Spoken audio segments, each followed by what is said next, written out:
Iba-iba ang sagot. Sabi nga natin, one of the best characteristic of a road user, especially po ng driver, is being alert. Split-second decision can change your life, the life of other road users, your situation, and the situation of others. Am I right po? So good morning everyone! Good morning! So, kanina pa po natin naririnig yung road safety. So talakayin natin, no, para lagi tayong protektado, sabi nga. Ano po ba ang ibig sabihin ng road safety? Or kaligtasan sa lansangan? Road safety refers to methods and measures used to prevent road users from being killed or seriously injured. Pasensya na po, medyo babalisan ko lang kasi 15 minutes. Alam mo po ang binigay sa amin panahon. We'll try to discuss what I can deliver po. So, road users. Sino po ba yung mga road users? Lahat po ba tayo ay road user? Yes. Sabi nga, nasa sinapupunan pa lamang tayo ng ating nanay, tayo po ay road user na. No? Kasi syempre, kaysa magpunta yung nanay natin, kasama tayo sa kanyang tiyan. Nung tayo pinanganak na po dito sa mundo, hanggang sa kasalukuyan, tayo pa rin po ba ay road user? Yes, no? At kung dadalhin na tayo sa ating huling atungan, pero matagal pa po yun, no? Tayo pa rin po ay road user. Tama po ba? So, meron na po akong exercise na gagawin po na sana po ay may request for your support and cooperation po. May request po na ipikit sandali ang inyong mga mata, pero hindi po tayo matutulog, ha? Ma'am Pat?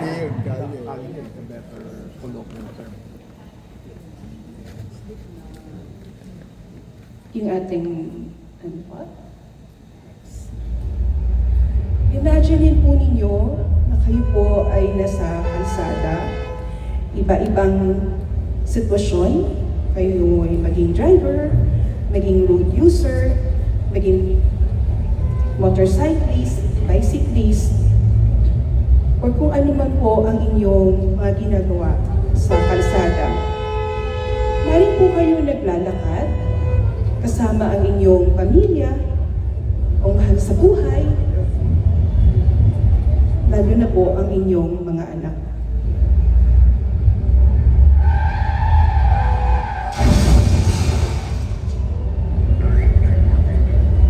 Sa isang biglang,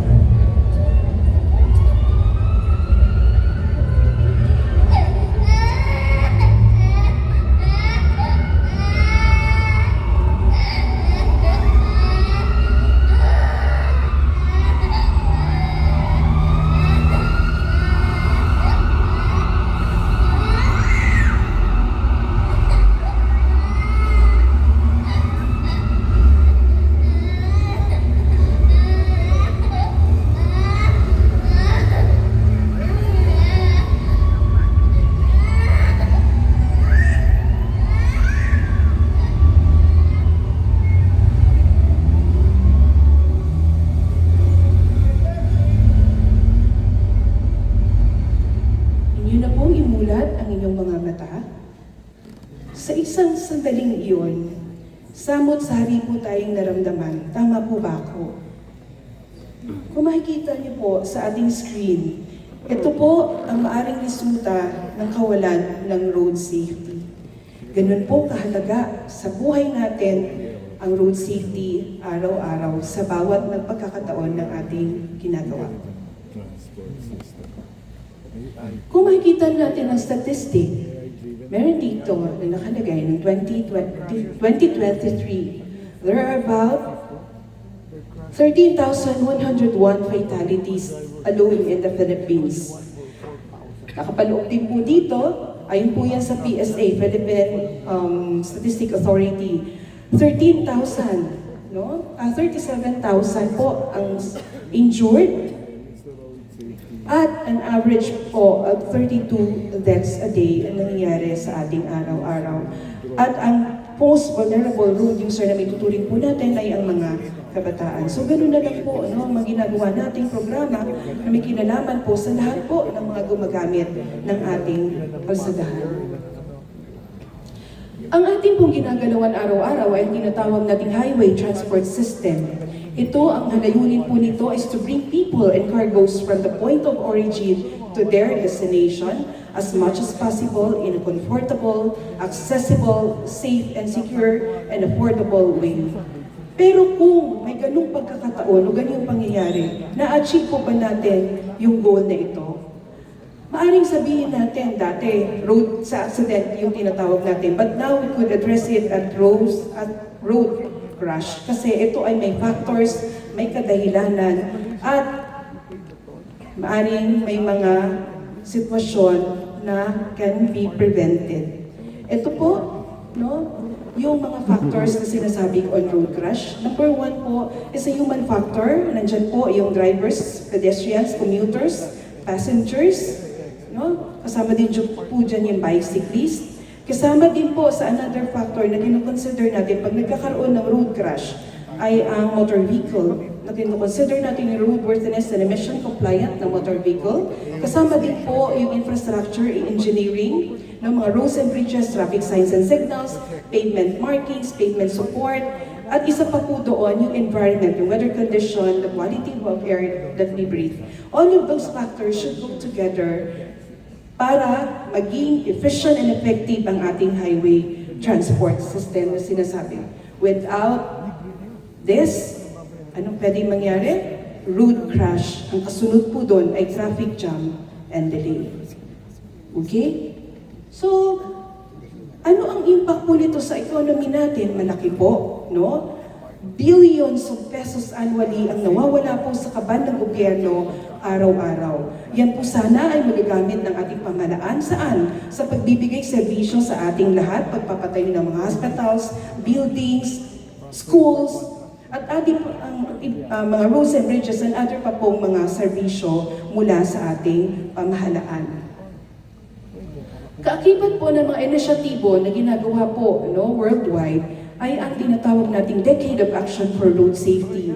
Nagsimula po ito noong 2011 hanggang 2020 na kung saan ang goal po nito ay to reduce 50% all the road crashes incident all over the world. At because of some circumstances, hindi po na-reach ang goal na ito at nagkaroon po ulit ng another Decade of Action sa loob ng 10 taon from 2021 to 2030. Again, mas pinagigting po ang goal to reduce 50% of fatalities around the world. Sa Pilipinas po, meron din po tayong inisyatibo spearheaded by the Department of Transportation. Una po nito yung tinatawag nating Philippine Road Safety Action Plan. Nagsimula po, it was initiated on 2011, likewise 2016. Another decade of action po, no, is 2017 to 2022 na ang goal po nito is to reduce 20% of road crashes. At sa kasalukuyan po, meron tayong Philippine Road Safety Action Plan from 2023 to 2028 na kung saan po, no, ang bahagi po nito ay 35%. Ang goal natin is to reduce 35% by 2028. So meron din po tayo, kung pinag-usapan po natin yung pillars sa ating tahanan, no, na kinukonsider natin ang mga tatay o nag-take ng responsibility bilang tatay, no? Happy Father's Day pala bukas. Mga haligi na tanan ng ating mga tatay, meron din po tayong tinatawag na pillars sa road safety when it comes to road safety. Andyan po yung road safety management. It's being led by the DOTR po, Department of Transportation. We have also Safer Roads and Mobility, being led po by the DPWH. That's together with other government agencies po and other stakeholders. As the lead po for pillar number 3, no, the DOTR through the Land Transportation Office, we are ensuring that our motor vehicles are road safety, are roadworthy and emission compliant. As well, our pillar number 4, safer road users. So, sama-sama po tayo sa educate, no, pagbigay ng pag-iigting, no, na kaalaman sa ating mga road users for their safety. And of course, yung post-crash response or trauma centers, which are pillar number 5. No? So, meron yan po rin tayo kasama dito sa nabanggit po kanina, yung tinatawag nating proclamation, Presidential Proclamation 150 5-A, no, na dinideclare po ang month of May bilang Road Safety Month. Okay? At kasama din po natin na sinaselebrate po dito yung tinatawag nating National Day of Remembrance. That's under RA 468. 11468 pala, I'm sorry. So kasama din sa initiative dito yung mission ng LTO, no, to rationalize the transportation services and facilities and to effectively implement various land transportation laws, rules, and regulations. So kasama din po dyan yung promotion of safety as a continuing commitment of LTO. And likewise, ang aming mandates to register roadworthy and emission-compliant motor vehicle, to license qualified drivers, and of course, to enforce land transportation laws, rules, and regulations po. And speaking of pillars, again, we have enforcement, engineering, or education. So kasama po sa enforcement yung pagpapatupad ng batas persuasively, that's through education, information campaign, preventively, that's visibility of traffic enforcement or on the road, either patrol or stationary, and we have punitive action na kung saan we find and jail the offender, no? So, these are the land transportation laws, rules, and regulations po na pinapatupad ng LTO. Napakarami po niyan. But we focus yung sinasabi natin mga important gears po on road safety. Andyan po yung Seatbelt Use Act. Andyan din po yung Child Restraint System or yung Child Safety in Motor Vehicles, yung CRS. Andyan din po yung tamang pagsuot ng Standard Protective Helmet, which is RA 154. Kasama din po dyan yung pagpoprotekta sa mga kabataan na umaangkas po ng motorsiklo, yung RA 10666. Okay? So seatbelt, no?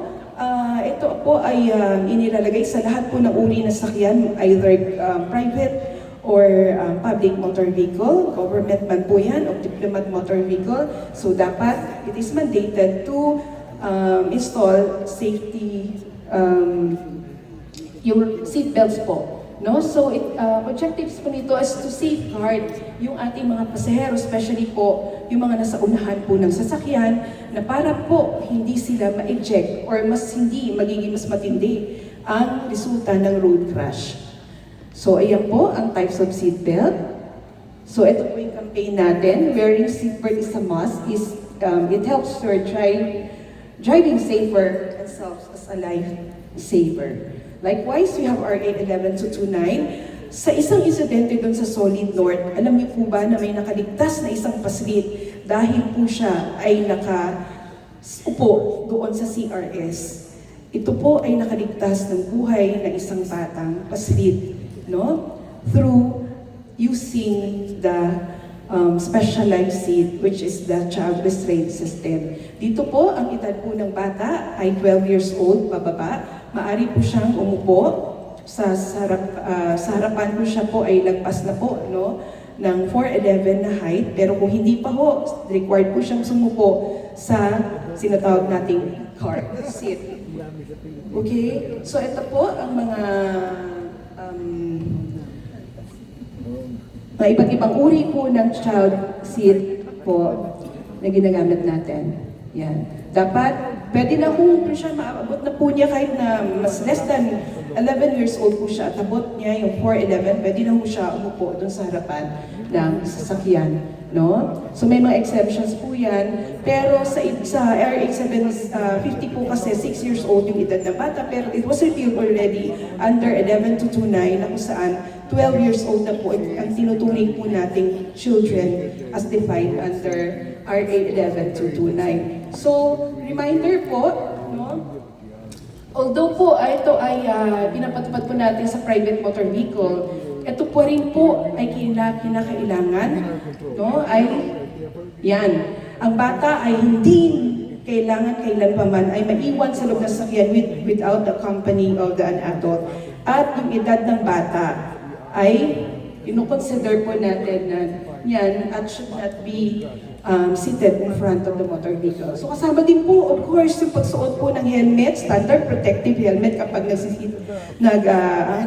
sumasakay o umangkas sa motorsiklo. Dalawa lamang ang ayon sa batas ang required na upo sa motorcycle. Ito po, tandaan po natin na malayo o malapit man po ang inyong nilalakbay, dapat po nakasuot ang helmet saan? Sa siko ba?